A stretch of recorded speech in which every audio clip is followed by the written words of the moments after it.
I'm going to show you how my client Jack lost 33 pounds in the last 9 weeks, running a business, raising a young family, and still eating pizza on the weekend. This is going to be a step-by-step video of his nutrition, his training, his lifestyle, everything we did, so you can copy it and implement it into your life. Most guys don't lack discipline and motivation. They lack a real structure. And in this video, if you copy this, you will see results. I'm going to show you exactly how I assess all my clients, and I'm going to show you how we implement a plan straight away and get results immediately. At time of recording, Jack started 10 weeks ago. The picture that you're going to see is 9 weeks. He lost 33 pounds in the last 9 weeks, starting at 116 kilos, and he is now 99.9 kilos. In this picture, he's 101 kilos, so he's actually lost more weight.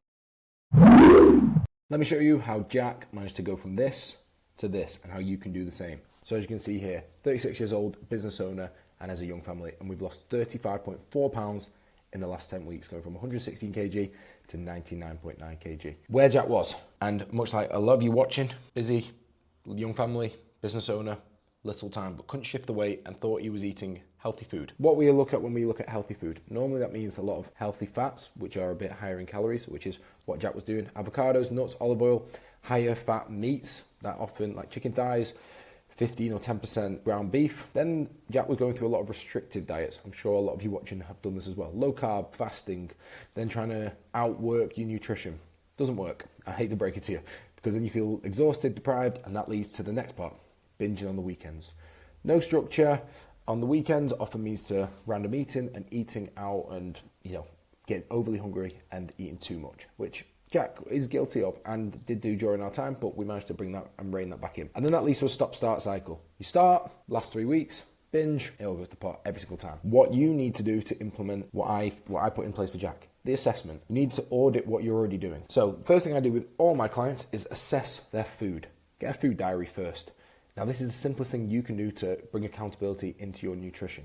Really, really simple. Just take pictures of everything you do. Sounds like a simple process, but it can be very, very telling. So what I have my clients do is take a picture and send it to me. So what we found with Jack, high healthy fat diet, avocado nuts like we spoke about before. So we can then not have to change complete routine, but to make small little changes. And this is what will then make you feel like you're not overhauling your whole food. You're just making small little tweaks. Every meal, every snack, anything but toothpaste I want to see that goes in your mouth, okay? And this can give us real data and give us a real starting point of what we need to tweak the most. Lowest hanging fruit to make huge changes. That's what we want. And then within a week, you can already start to see where your calories are sneaking in and where you need to change. And if there's, cravings coming in the evening because you're under eating earlier in the day, we can make this make a massive difference. This is what I did with Jack. So we're using a lot of 10%, 15% ground beef. We change that to 5%, saves a lot of calories, okay? Chicken thighs to chicken breast, tuna instead of salmon, or like a white fish. Those little changes make a huge, huge difference. Allow you to eat more food. So then what does this food look like?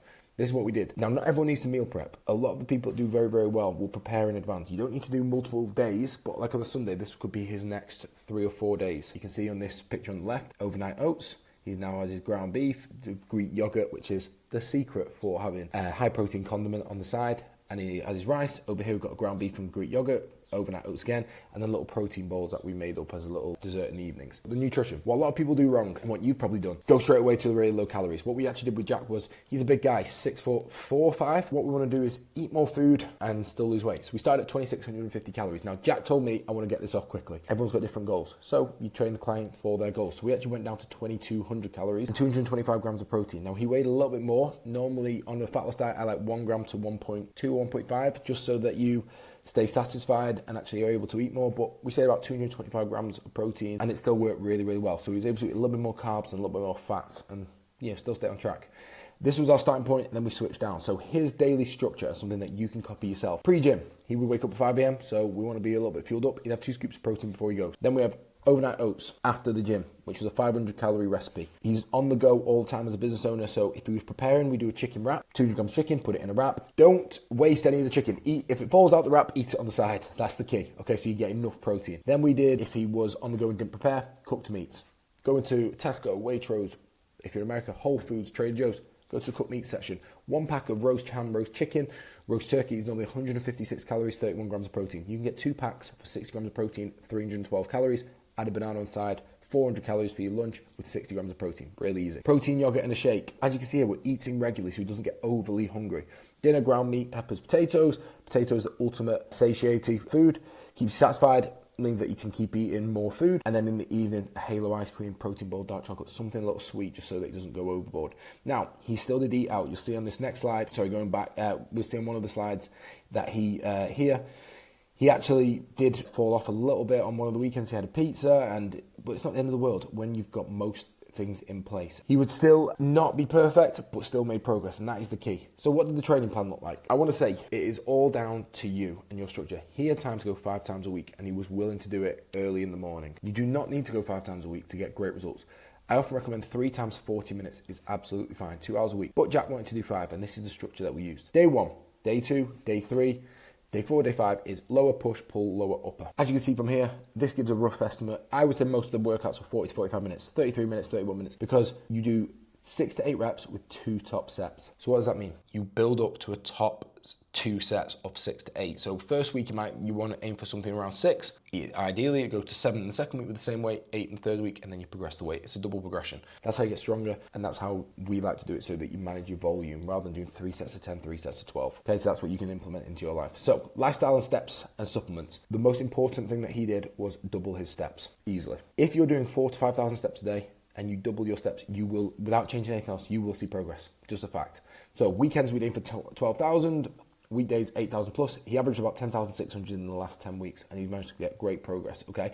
Walking is the most underrated fat loss tool. If you want to implement anything today, walking. If you are a young family and you lack sleep and you're busy, creatine is the key, not just for your muscles, but for your cognitive function as well. So put this in 15 to 20 grams a day. A lot of people only have 3 to 5. Have more, you're absolutely fine. Now, Jack's on TRT. So we had omega-3s, zinc and magnesium into his diet. That just really helps with blood results and with his overall hormones and health. Now, navigating the weekends. As I said before, he still went out and ate. And there was times when he had a pizza and, he felt like he gained a little bit. But it is just water. As long as you're on track all the other times, you're absolutely fine. Now, the rules that I set him over the weekends, over the last 10 weeks. Send the menu before so we plan it out. So we can go, right, send me that menu. I would also allow him to have one meal to enjoy freely over a weekend. You don't have to be, as long as you make adjustments earlier in the day, you're absolutely fine. And he ended up, as he was in a big deficit, 2,200 calories, every few weeks I'd say, right, have a full day off. Now, this didn't mean he just went off and went crazy. You won't, if you eat shit, you will feel like shit. So when you're in a good rhythm, you don't always want to just completely blow it. So what we would focus on is, I'd give him that leeway to go and eat, but it might just be one meal and then you get back on track. You can still eat food like pizza, Chinese, all these things, and still getting great results as long as the rest of the time is on track. Structure creates freedom. It isn't restriction. If you have a structure, you are more likely to make better choices. Was it all smooth sailing over the last 10 weeks? No. 6 weeks in, 6 kilos up from where he is now. He actually texted me saying he wanted to increase the calories. I said to him I wouldn't do that yet, and we dig deeper of what it is that was wanting making him stop losing the body fat right now. And he was just feeling really hungry, and this is where it all switches. For the first 11 kilos, it worked really well, these calories. But then we adjusted, brought the fats down, increased the amount of carbs he's allowed, give him a little snack in the evenings, and then you get back on track. And you can see we now, as of yesterday, we're now to 99.9 kilos.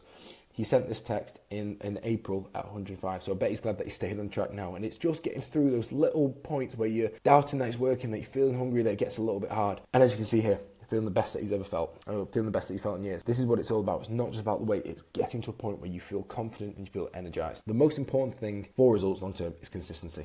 There's no point being good for 2 days and then crap for the other. As you can see here, this is the program that I use, and I'll show you on here. This is his program, this is his calendar. Look how many ticks he's got every single day. And look, 3 weeks ago, 3 kilos more. This is live, this is him right now, getting in the workouts, tracking the weights, making sure that he's doing it every single day. This is what gets results long term, hitting the steps, making sure that you're actually doing it consistently, not just one day. That is what Jack did unbelievably with his food, with his walking, with his training. This is the end result of this. And as you can see here, from 116 to 99.9 kg. And we actually have a goal of 97. Not come this far just to come this far. Why it worked well for Jack and why it can work well for you if you put this in place. Structure over willpower. Create your environment. If you've got food in the house, you're more likely to eat it. Get it out of the way. Don't rely just solely on motivation. Make decisions like planning your food in advance, tracking it the day before. It is such a ball ache to track your food. You don't want to ruin it if it's already logged. Focus on that first, okay? Make it simple. Don't ban foods, don't restrict anything, but make it simple that if you want something, allocate it for the rest of the day. Focus on your strength training, focus on making simple choices, 4 to 5 meals a day. Make sure that you do your steps daily. You don't need anything crazy, marathons or anything like that. You aren't lacking the effort. You aren't lacking motivation. You're just lacking a structure, and maybe a few little things are sneaking in that you aren't aware of. That is the key to making changes that will last the next 6, 12 months, 3 years. And if you want my advice, get accountability. You're 3 times more likely when someone keeps you accountable. Food photos, WhatsApp check-ins, planning with a restaurant, having someone just to support you and also take the thinking out of it. And that is what I do for my clients. So if you want the same results, you want to follow the same thing that Jack's done and 600 other clients just like him have done. He isn't unique, he just followed the plan. Comment Jack below or send me a direct message and we can book a call in and see if I can do it for you.